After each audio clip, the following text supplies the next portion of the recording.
আপনার কাছে জানতে চাচ্ছি, আপনি তো আসলে সরেজমিনে ওখানে গিয়েছেন এবং স্পটটা দেখেছেন এবং সেখান থেকে নমুনা সংগ্রহ করেছেন, পরীক্ষা-নিরীক্ষা করেছেন। তো আ পরীক্ষা-নিরীক্ষা করেছেন এবং এখনকার যে দেশের অবস্থা, এই যে একটা আতঙ্ক সারা দেশ জুড়ে, এই পুরো ব্যাপারটাকে আমি যদি আপনাকে একটু সারসংক্ষেপে বলি আরকি, তাহলে আপনি কিভাবে বলবেন? না আপনার মূল্যায়নটা কি? আমরা আসলে কি আতঙ্কিত হয়ে থাকবো? নাকি এটা দেশের জন্য বড় কোনো ভূমিকম্প নিয়ে আসবে?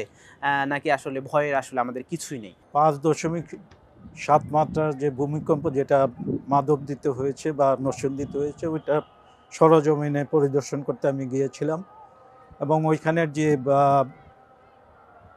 সারফেস এভিডেন্স অথবা ভূপৃষ্ঠের উপরে যে নিদর্শনগুলো আমরা দেখেছি এবং পরবর্তীতে যে করাঘাতগুলো হয়েছে, এর থেকে আমাদের কাছে প্রতীয়মান হয় যে এই ভূমিকম্প নিয়ে আমাদের আর শঙ্কিত হওয়ার অথবা আতঙ্কগ্রস্ত হওয়ার তেমন কোনো কারণ নাই।